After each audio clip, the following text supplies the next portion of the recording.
Valéria parou em um semáforo, batendo os dedos nervosamente no volante, usando a mão esquerda para ajeitar uma mecha de cabelo que havia caído, e olhou no espelho retrovisor. Ela estava atrasada para uma reunião pela terceira vez naquela semana. Naquele momento, o telefone tocou. O diretor financeiro provavelmente estava se querendo saber onde estavam os relatórios. O semáforo piscou verde. Valéria seguiu em frente e rejeitou a chamada quando seu olhar, por acaso, parou no Café Araçá. À mesa estava sentado Rafael, seu marido, que a beijara no rosto pela manhã e dissera que iria mais cedo ao trabalho, pois estava trabalhando em um projeto importante. Ao lado dele estava uma jovem loira. A mulher lhe contava algo com entusiasmo, inclinando-se em sua direção. O primeiro impulso de Valéria foi parar, invadir o café e fazer uma cena. Mas 15 anos de casamento a ensinaram a ter moderação. Valéria entrou no estacionamento mais próximo, desligou o motor e discou o número do marido. Ouviu apenas um bip em seu ouvido. Rafael pegou o telefone, franziu a testa para a tela e desligou a ligação. Então ele disse algo à mulher que estava com ele, e ela riu, cobrindo a mão dele com a dela. Algo dentro de Valéria se contraiu, mas em vez de agir impulsivamente, ela tirou uma foto, ligou o motor e foi embora. Ela não compareceu à reunião.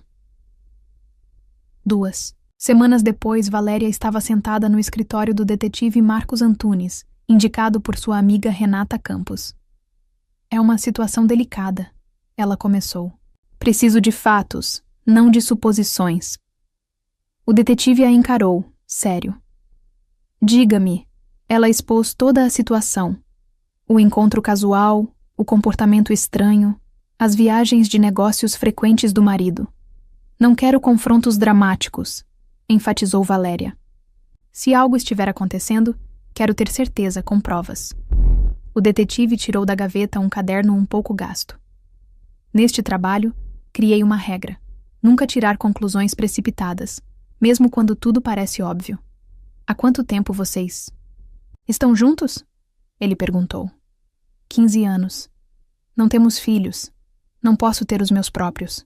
Complicações após uma cirurgia, há 10 anos. Mas vocês planejaram isso desde o começo? Durante os primeiros 5 anos, falávamos sobre isso e adiávamos. Eu estava construindo uma carreira, e Rafael também. E então fiquei doente, fiz a cirurgia. Depois, os médicos disseram que eu não poderia ter filhos. E como ele reagiu? Ele apoiou, pelo menos externamente. Disse que conseguiríamos lidar com isso. Discutimos sobre adoção, mas nunca decidimos. Entendi. O detetive fechou o caderno. Começarei a trabalhar hoje, mas aviso que levará tempo. Cerca de 3 a 4 meses. Uma verificação completa leva tempo. 4 meses depois, uma pasta de evidências virou o mundo de Valéria de cabeça para baixo. Eles se conhecem desde a infância, disse Marcos mostrando as fotos. Patrícia Rezende, 37 anos. Eles cresceram em casas vizinhas e namoraram desde jovens. Depois, seus caminhos se separaram. Valéria olhou as fotos.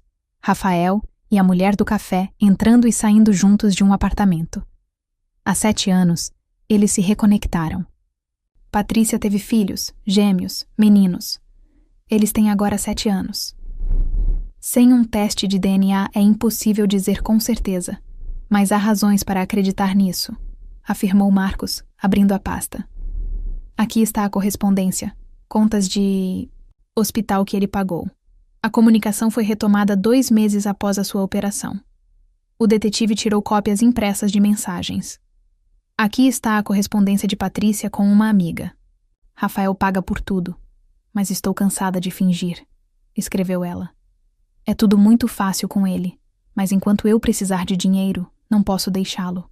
Em outra mensagem, ela acrescentou. Se ele descobrir sobre as crianças, tudo vai acabar. Tenho que ter cuidado. Mas os extratos bancários realmente confirmaram a história. Rafael realizava transferências frequentes para Patrícia, às vezes valores baixos, mas geralmente com valores altos. As descrições bancárias eram discretas, mas reveladoras. presente, viagem, agradecimento. A sequência de depósitos, analisada pelo detetive, mostrava um padrão que Valéria não podia mais ignorar. Valéria leu as linhas, sentindo um leve desprezo crescer dentro dela. Patrícia desempenhara seu papel com maestria. Valéria estudou cuidadosamente os documentos. Raiva, ressentimento, choque. Todas essas emoções pareciam recuar, dando lugar à análise fria. E agora? Ela perguntou. Agora você precisa pensar melhor e consultar um advogado, respondeu Marcos. Valéria saiu do escritório do detetive, agarrando a pasta de evidências com tanta força que os nós dos dedos ficaram brancos. Pedaços de apartamentos, crianças, transferências financeiras giravam em sua cabeça. Ela entrou no carro, mas não ligou o motor, apenas olhou para o nada. Lembrou-se de quando Rafael segurou sua mão no hospital, após a cirurgia, prometendo que tudo ficaria bem. Então, ela acreditou. Agora, essas memórias queimavam, como traição. Valéria fechou os olhos, tentando descobrir o que sentia mais: dor ou raiva. Durante 5 meses, viveu em um estranho limbo, preparando o café da manhã para o marido, despedindo-se dele para o trabalho, fazendo perguntas, discutindo planos e todo esse tempo planejando sua partida. Conversou com a advogada Renata Campos, transferiu ativos, vendeu sua parte na Andrade em consultoria e procurou um novo lugar para morar. Rafael parecia perceber que algo estava errado. Valéria ficou mais fria, mais distante, adiando encontros com mais frequência. Um dia, ele até perguntou: "Está tudo bem? Você anda meia distante." "Tá sim", respondeu Valéria, sem levantar os olhos. "É só cansaço do trabalho mesmo." Ele assentiu, satisfeito com a explicação conveniente. No dia da partida, Valéria preparou o café da manhã pela última vez, deu-lhe um beijo de despedida, trabalhou o dia inteiro no escritório, voltou para casa e arrumou a mala que já estava previamente preparada. Deixou uma pasta com cópias do relatório do detetive sobre a mesa, junto a uma nota com as informações de contato da advogada. Em 3 horas, ela estava no aeroporto, em direção a outro estado. No aeroporto, Valéria sentou-se perto da janela, observando os aviões decolarem.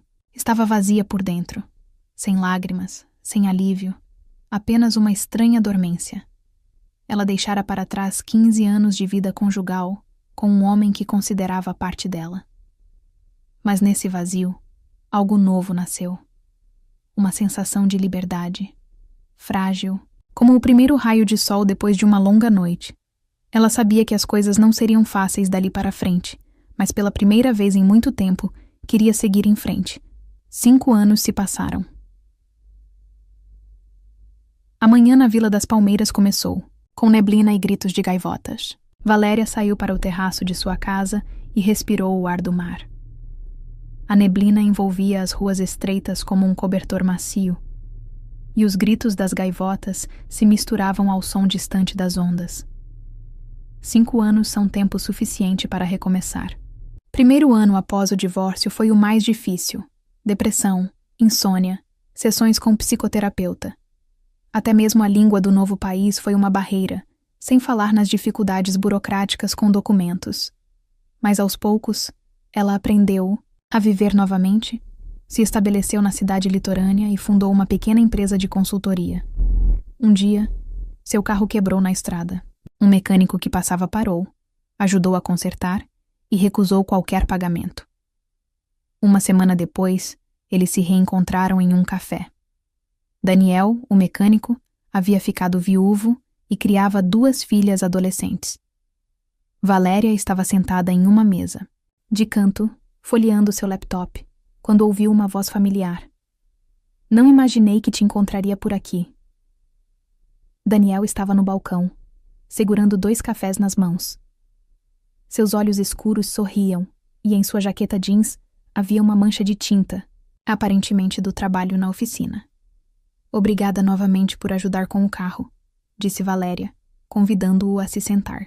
Eles conversaram por 2 horas, e pela primeira vez em muito tempo, Valéria riu sem sentir dor no peito.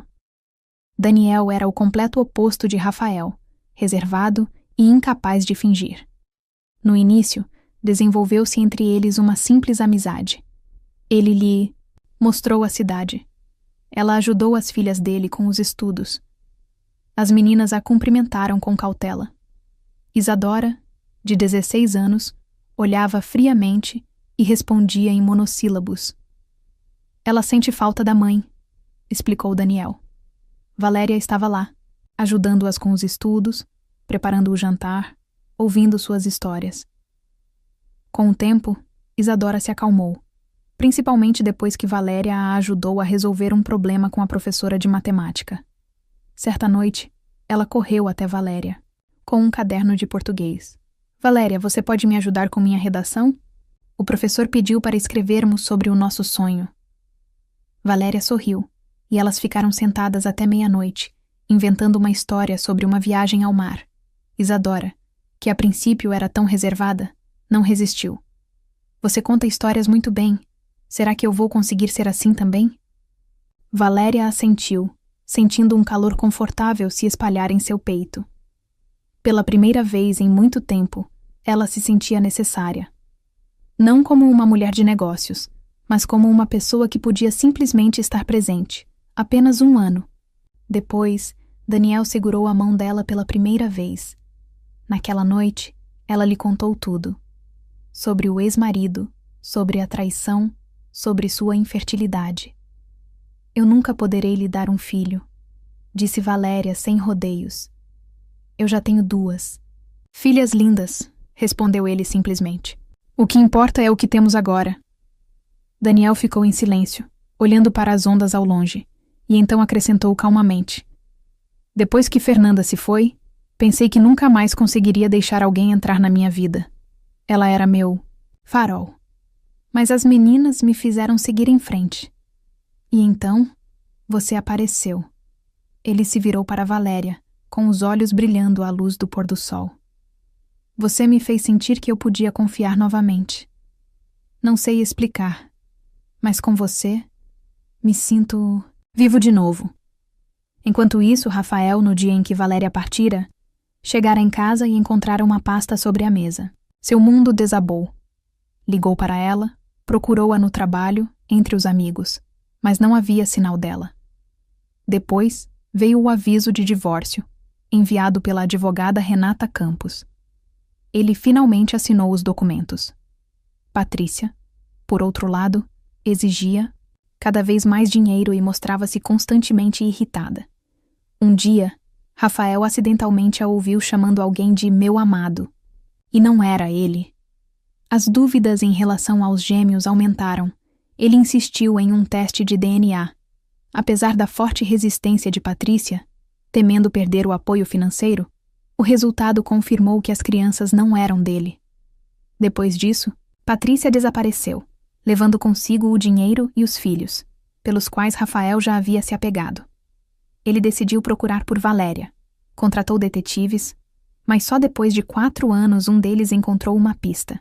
Uma empresa de consultoria, na Vila das Palmeiras, cuja fundadora se chamava Valéria Andrade. Rafael decidiu vê-la. Agora, quase 5 anos depois, sob o pretexto de participar de uma conferência, ele foi até essa cidade. Valéria notou um carro desconhecido, com placas de São Paulo estacionado, perto de sua casa. Ao lado do portão estava Rafael. Seu primeiro impulso foi ir embora, mas a curiosidade a impediu. Valéria olhou para ele pela janela do carro e por um instante uma lembrança a dominou. A primeira viagem deles ao mar, a risada dele quando ela derramou um coquetel no vestido. Naquela época, ele parecia ser o mundo inteiro dela. Agora, um estranho estava diante dela. Mas ainda assim, uma pontada de dor atravessou seu peito. Ela respirou fundo, lembrando a si mesma que aquilo não era um retorno ao passado, mas sim a ruptura definitiva. Esse homem não tinha mais poder sobre ela. Valéria saiu do carro. Rafael, como você me encontrou? Perguntou ela. Contratei um detetive, respondeu ele honestamente. Estou procurando por você há todos esses anos. E o que você quer? Questionou ela. Falar. Explicar. Não estou buscando perdão. Ele passou a mão pelos cabelos, nervoso. Só quero que você saiba que eu entendo o que fiz. Não há necessidade disso, respondeu Valéria. Depois acrescentou. Mas podemos conversar. Só que não aqui. Eles se acomodaram em um café. Valéria olhou para Rafael, tentando entender o que estava sentindo. Ele parecia estranho, mas ainda assim familiar. Uma pinta no pescoço. O hábito de bater os dedos quando estava preocupado. Você está feliz? Rafael? Perguntou ela. Sim, respondeu Valéria simplesmente. Por que você veio? Ele suspirou e contou tudo o que havia acontecido. Por que você não foi embora honestamente quando deixou de me amar? Questionou Valéria. Rafael olhou para baixo. Nunca deixei de te amar, mas depois da sua cirurgia sonhei em ter filhos, e essa oportunidade se foi. Eu não sabia como lidar com isso. Ele ficou em silêncio, lembrando-se de um dia, enquanto caminhava com Valéria no parque, quando viram uma família com um bebê no carrinho. Valéria apertou a mão dele e disse: Algum dia seremos assim também. Os olhos dela brilhavam. Mas Rafael permaneceu em silêncio, já sabendo que isso nunca aconteceria. Aquele momento se tornou uma rachadura que ele não conseguiu superar.